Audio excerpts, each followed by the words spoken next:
Assalamualaikum warahmatullahi wabarakatuh. Perkenalkan, nama aku Rizka Siti Nur Fadilah, mahasiswa Ilmu Komunikasi semester 4 Universitas Muhammadiyah Cirebon. Nah, teman-teman udah pada tahu kan, kalau di era digital sekarang, kita itu dapat mengakses semua informasi, berbagai informasi dengan sangat cepat ya tentunya melalui media sosial maupun media online. Di balik kemudahan ini tuh ada yang namanya tantangan loh teman-teman, seperti maraknya hoax yang belum terverifikasi.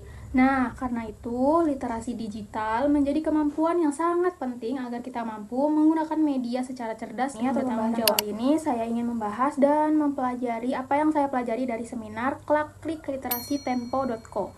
Kemudian akan mengaitkannya ke dalam mata kuliah komunikasi massa. Oke, materi pertama itu disampaikan oleh Bapak Ahmad Yusron. Beliau ini menjelaskan bahwa hoax itu sebenarnya bukanlah fenomena baru. Nah, sebagai ilustrasinya itu, beliau menyampaikan bahwa kisah Nabi Adam dan Hawa mengenai buah khuldi sebagai gambaran bahwa informasi yang menyesatkan telah ada sejak dahulu. Kalau bedanya sama sekarang, di era digital saat ini, penyebaran informasi itu jauh lebih cepat ya teman-teman, karena didukung oleh perkembangan teknologi dan media sosial.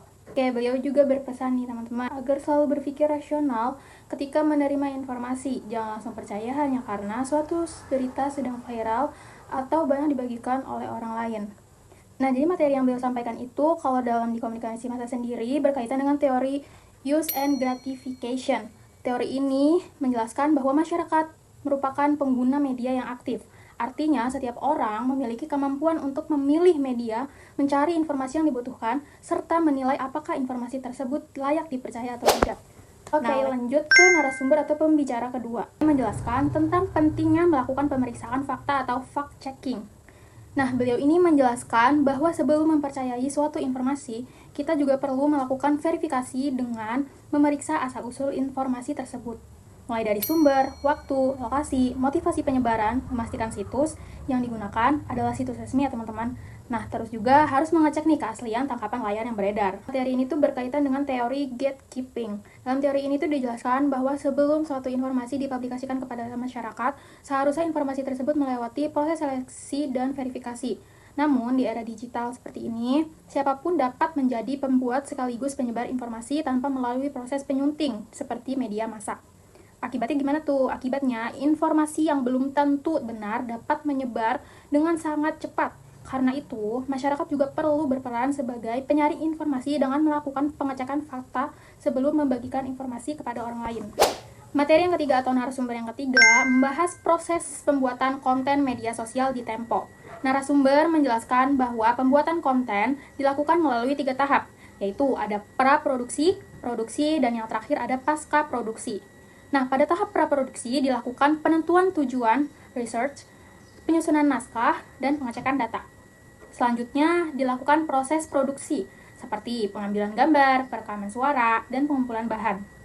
Nah, yang terakhir, masuk ke tahap pasca produksi, yang meliputi editing, pengecekan ulang, publikasi, hingga evaluasi. Beliau juga menjelaskan bahwa sebuah konten yang baik memiliki struktur berupa hook, isi konten, dan call to action. Selain itu, pembuat konten juga harus memperhatikan kualitas audio, pencahayaan, framing, serta mengikuti kode etik jurnalistik dan community guidelines. Karena agar konten yang dipublikasikan tetap informatif, bertanggung jawab, dan tidak melanggar aturan platform digital. Oke, dalam materi ini tuh berkaitan dengan social responsibility theory atau teori tanggung jawab sosial. Ini tuh menjelaskan bahwa sebuah media tidak hanya memiliki kebebasan untuk menyampaikan informasi, tetapi juga memiliki tanggung jawab kepada masyarakat.